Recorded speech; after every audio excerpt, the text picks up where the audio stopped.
दोस्तों, ये नए जमाने का, ऑब्वियसली सच्चाई कहूं तो पहली बार जब मैं ड्यूसॉफ्ट पे आया था 2001 में, तो मुझे भी ये नहीं लगता था कि ये बिजनेस इतना बड़ा बिजनेस बनेगा। आज मैं जिस लेवल पे हूं, जिस मुकाम पे हूं 20 साल के बाद, तब ये नहीं लगता था। और ऊपर से जब मेरे घर वाले जो कहते थे मेरे पास 25 सालों का अनुभव है, मेरे पास 30 सालों का अनुभव है, मैंने जिंदगी देखी है, मैंने दुनिया देखी है, ऐसा बिजनेस नहीं होता है, तो थोड़ी देर के लिए शक हमें भी होता था कि पता नहीं क्या होगा। लेकिन फ्रेंड्स, आज 2020 है और मैंने कहा ना, नए जमाने का बिजनेस। आप अगर नजर उठा के देखें तो कई ऐसे बिजनेस आज आपको मार्केट में मिल जाएंगे, न्यू काइंड ऑफ बिजनेस। जैसे आप बिस्लरी को ही ले लीजिए। सोचिए, 20 रुपया में 1 लीटर पानी जब शुरू हुआ था तब 10 रुपए इसकी कीमत हुआ करती थी, और तब दूध के भाव में पानी बेचना शुरू किया था बिस्लरी वालों ने। लोग कहते थे कि इसकी मति मारी गई है जो इसने पानी बेचना शुरू किया है। क्यों? दूध के भाव में कोई पानी खरीदेगा? अरे पानी तो हर जगह यूं ही उपलब्ध है, कौन लेगा पानी? लेकिन आज उसी बिस्लरी की मैं बात कर रहा हूं, 3000 करोड़ की कंपनी बन चुकी है भाई।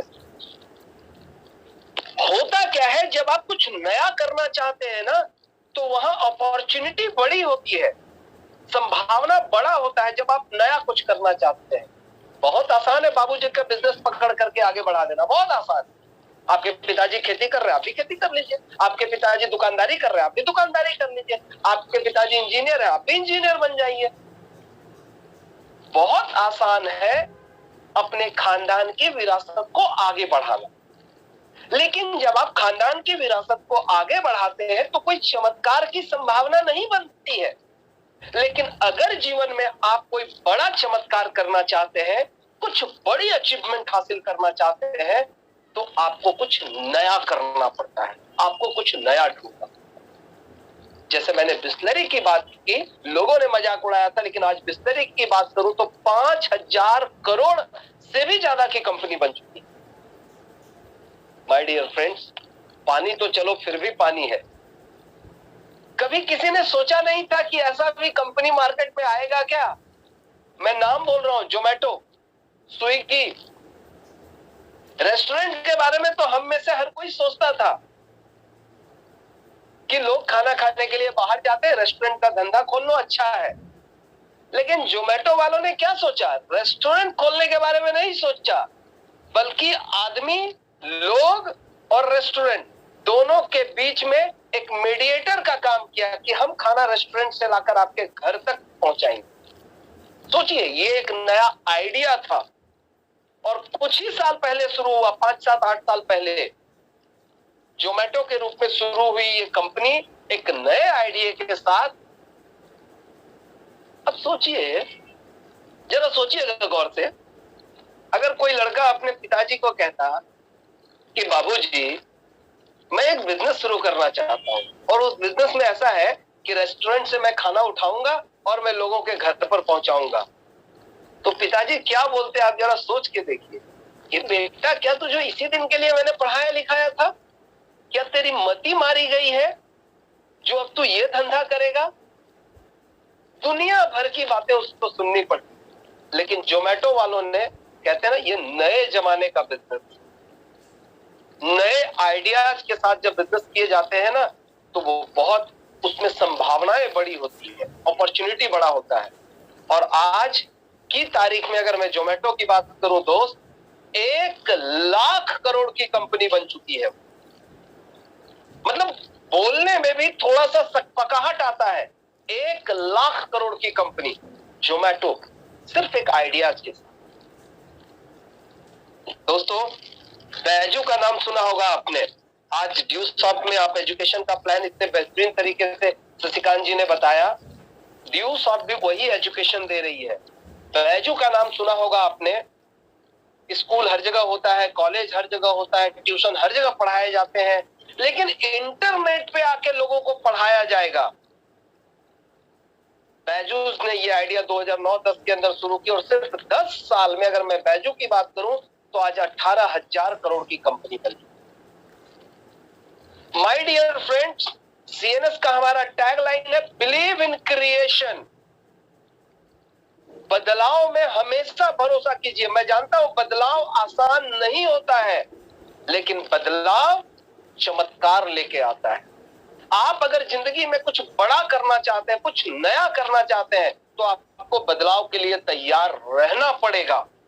फ्रेंड्स, आज मैं कह रहा हूं जिस ट्रेंड पे बिस्लेरी चली, जिस ट्रेंड पे जोमेटो चला, जिस ट्रेंड पे बैजू चली, आज उसी ट्रेंड पे ड्यू सॉफ्ट चल रही है। और इन्होंने, आप सोचिए, ड्यू सॉफ्ट के सिस्टम को समझने का प्रयास कीजिए कि इन्होंने टेक्नोलॉजी और नेटवर्क को एक प्लेटफॉर्म पर लाकर खड़ा कर दिया। समझने का आप प्रयास करें, दुनिया में जितने भी लोग अमीर हुए हैं वो सिर्फ नेटवर्क के दम पर अमीर हुए हैं। चाहे टाटा हो, चाहे बिरला हो, चाहे अंबानी हो, चाहे एयरटेल का मालिक सुनील मित्तल हो, चाहे दुनिया का कोई भी, किसी भी आदमी, चाहे बिल गेट्स हो, कोई भी अमीर आदमी की बात करें तो वो नेटवर्क के दम पर अमीर हुआ है। लेकिन ड्यू सॉफ्ट की करामात को देखिए, ब्यूटी को देखिए, इन्होंने सिर्फ नेटवर्क का बेनिफिट नहीं उठाया, नेटवर्क और टेक्नोलॉजी को एक साथ ऐड कर दिया। और जब ये दोनों एक साथ मिल जाते हैं ना, तो दुनिया में बहुत बड़ा चमत्कार होता है। आप जरा समझिए, आपको मैं थोड़ा सा टेक्नोलॉजी के बारे में बताता हूं। आई होप आप सारे लोग समझदार हैं और निश्चित तौर पर समझ जाएंगे। 20-25 साल पहले इंटरनेट की शुरुआत हुई थी और हम लोगों ने इंटरनेट के बारे में जानना शुरू किया था। उस समय जब शुरू हुआ था इंटरनेट, तो 2G इंटरनेट हुआ करता था, बहुत स्लो स्पीड वाला। याद अगर हो तो कभी हम लोग कंप्यूटर पे जाते थे तो डमरू घूमता रहता था, घूमता रहता था, घूमता रहता था। इवन मुझे याद है ड्यू सॉफ्ट का सिर्फ होम पेज देखने के लिए कभी कभी 1-1 घंटे इंतजार करते थे और होम पेज ही आ जाता था तो प्रणाम करके वापस घर लौट जाते और खुश हो जाते थे। वहां से चला था इंटरनेट। 2G से 3G हुआ, 4G हुआ और बहुत जल्द हम लोग 5G में कूदने वाले हैं। 5G की शुरुआत होने में अब 20 से 25 साल पहले इंटरनेट की शुरुआत हुई। लोगों ने जबरदस्त विरोध किया उस समय और ये कहा कि इंटरनेट के आने से, कंप्यूटर के आने से लोग बेरोजगार हो जाएंगे। 10 आदमी का काम एक ही कंप्यूटर कर देगा, फिर लोगों का काम क्या रहेगा? लोग भूखे मरने लगेंगे, बेरोजगारी की संख्या बढ़ जाएगी। इसे रोकना चाहिए, इंटरनेट को नहीं आना चाहिए मार्केट में। तमाम तरह के विरोध किए गए थे। लेकिन दोस्तों, आप टेक्नोलॉजी से कितने समय तक बचकर रह सकते हैं? आपको आज नहीं तो कल टेक्नोलॉजी अपनाना ही पड़ेगा। और आप समझिए, कुछ लोगों ने इंटरनेट की शुरुआत के साथ ही टेक्नोलॉजी को अपना लिया। नतीजा क्या हुआ? गूगल का नाम सुना है आपने? गूगल के जो फाउंडर, जो मालिक है, सर्गेई ब्रिन और लैरी पेज, जब हम लोग इंटरनेट का आई तक नहीं जानते थे, उस समय वो गूगल बना चुके थे। नतीजा क्या हुआ कि शुरू में ही उन्होंने इंटरनेट की ताकत को समझा, टेक्नोलॉजी की ताकत को समझा और आज वो दुनिया के टॉप 5 अमीर लोगों की सूची में आज उनका नाम शामिल है। आप जेफ बेजोस को देख लीजिए, अमेज़न का मालिक, जो कहते हैं ना ये है आपकी अपनी दुकान। हर मोबाइल में, वो हर घर में अमेज़न की दुकान है। जो खरीदना हो तुरंत टाइप करते हैं और फटाफट ऑर्डर करते हैं। जेफ बेजोस, इंटरनेट जब आया पहली बार दुनिया में, तो उन्होंने इसकी ताकत को समझने का प्रयास किया और इमीडिएट एक ऐसा सिस्टम स्टार्ट किया, ऑनलाइन बिजनेस, ऑनलाइन शॉप, कि घर बैठे आप कोई भी सामान की खरीदारी कर सकते हैं। और नतीजा क्या हुआ? पूरी दुनिया में 180 से भी ज्यादा देशों में अमेज़न फैल गया और आज दुनिया के दूसरे सबसे अमीर आदमी बन गए हैं जेफ बेजोस, जो कि अमेज़न के मालिक हैं।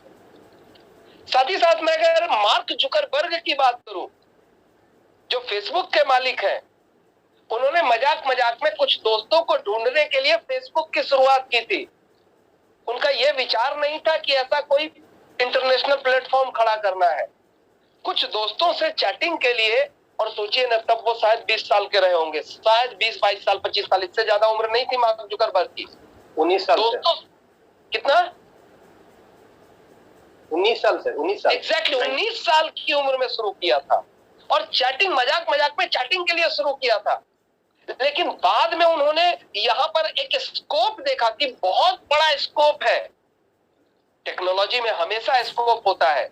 और उसके बाद उन्होंने कॉमर्शियली फेसबुक को लॉन्च किया आम लोगों के लिए। और देखते देखते कहते हैं ना, दुनिया की सबसे बड़ी आबादी आज फेसबुक से जुड़ी हुई है। दुनिया का सबसे बड़ा आबादी, किसी भी देश की इतनी आबादी नहीं है जितनी आबादी फेसबुक की। फ्रेंड्स, और उनकी भी मैं बात करूं तो दुनिया के टॉप 10 रिचेस्ट पर्सन में वो भी शामिल है। क्यों? क्योंकि उन्होंने समय के साथ बदलते हुए टेक्नोलॉजी की ताकत को समझा और उन्होंने ये देखा कि इंटरनेट आज के जमाने की ताकत है, इसका दूसरा कोई विकल्प नहीं है। और नतीजा ये रहा कि ये वर्ल्ड के टॉप मोस्ट रिचेस्ट पर्सन बन गए। माय डियर फ्रेंड्स, मैं आपसे क्या बोलता हूं, यूसॉफ्ट क्या है? चमत्कार? No no no no no no, it's a system. Usoft कोई चमत्कार नहीं है। आज अगर मैं अपनी ही बात करूं तो 20 सालों में लगभग 8 करोड़ से ज्यादा की कमाई की है मैंने ड्यूसॉफ्ट से। तो कुछ लोग कहेंगे साहब आपकी किस्मत अच्छी थी, बोलेंगे लोग, सर आपकी किस्मत अच्छी थी। किस्मत तो बांटने का चीज है सर। लेकिन मैं कहता हूं कि भाई साहब ये किस्मत के भरोसे नहीं हुआ, ये टेक्नोलॉजी, जो लोग भी उस समय इंटरनेट की टेक्नोलॉजी से जुड़े, इस सिस्टम से जुड़े, वो सारे लोग टॉप पे पहुंचे। ड्यूसॉफ्ट में मैं अकेला करोड़पति नहीं हूं, आज 200 से ज्यादा लोग ड्यूसॉफ्ट में ऐसे हैं जो करोड़पति बन चुके हैं। माय डियर फ्रेंड्स, एक आदमी कोई सक्सेस हो ना तो वो संयोग होता है, 2 आदमी कोई सफल हो तो किस्मत होता है, और सैकड़ों लोग अगर सफल हो तो सिस्टम होता है। और ये सिस्टम है ड्यूसॉफ्ट का। अगर मैं कर सकता हूं तो यकीन मानिए आप भी कर सकते हैं। और मैंने आपको समझाया कि क्या है ड्यूसॉफ्ट। ड्यूसॉफ्ट है टेक्नोलॉजी और ट्रेंड विथ टेक्नोलॉजी, एक कॉम्बिनेशन। आप इसकी ताकत को समझिए। आप कभी भी टेक्नोलॉजी को इग्नोर नहीं कर सकते हैं। और ड्यूसॉफ्ट में लोग इतनी तेजी से सक्सेस इसीलिए किए हैं क्योंकि आज ये सिस्टम भी टेक्नोलॉजी के ऊपर काम करती है, ऑनलाइन के ऊपर काम करती है। भला सोचिए, मैंने जमुई से शुरुआत की, बिहार से शुरुआत की ड्यूसॉफ्ट की, और मेरा ड्यूसॉफ्ट पहुंच गया कहां? पश्चिम बंगाल, कोलकाता। मेरा ड्यूसॉफ्ट कहां पहुंच गया? तो बिहार के दूसरे कोने में मोतिहारी। कहां पहुंच गया? तो दरभंगा। कहां पहुंच गया? तो बक्सर। कहां पहुंच गया? तो भागलपुर। सोचिए कहां पहुंच गया? तो ओडिशा। आज आयरन लेडी सुनीता मैम वहां से लीड कर रही हैं, रिंकू जी वहां से बहुत अच्छा कर रहे हैं। कहां पहुंच गया? तो छत्तीसगढ़, जहां से आज प्रकाश गुप्ता जी और रंजीत गुप्ता जी धमाल मचा रहे हैं आज इस ड्यूसॉफ्ट की दुनिया में। वहां से निकला एमपी, राजस्थान, दिल्ली, और होते हुए हिंदुस्तान के कोने कोने में, क्या नॉर्थ इंडिया, क्या साउथ इंडिया, क्या ईस्ट इंडिया, क्या वेस्ट इंडिया, कोई सीमाएं नहीं रही। जैसे कहते हैं ना कि इसकी एजुकेशन की कोई सीमा नहीं होती, कोई बाउंड्री नहीं होती है। और एक बार जब ये हिंदुस्तान के नई दिल्ली से शुरू हुआ ना तो दुनिया के कोने कोने में पहुंच गया। और आज हमारे साथ लोग दुबई से भी मौजूद हैं, आज हमारे साथ लोग मलेशिया से भी मौजूद हैं, आज हमारे साथ लोग इंडोनेशिया से भी मौजूद हैं, आज हमारे साथ लोग अफ्रीकन कंट्री से भी मौजूद हैं, आज हमारे साथ लोग नेपाल से भी मौजूद हैं। मैं हर किसी को ड्यूसॉफ्ट के इस मंच पर स्वागत करता हूं। माय डियर फ्रेंड्स, मैं सिंपली यही समझाना चाहता हूं, मैं आपको बताना चाहता हूं, ये कोई जादू नहीं है, ये एक सिस्टम है। बदलते हुए जमाने को परखने का प्रयास करें। अगर समय के साथ आप अपने आप को भी बदल लेते हैं तो यकीन मानिए सफलता आपके कदम चूमेगी।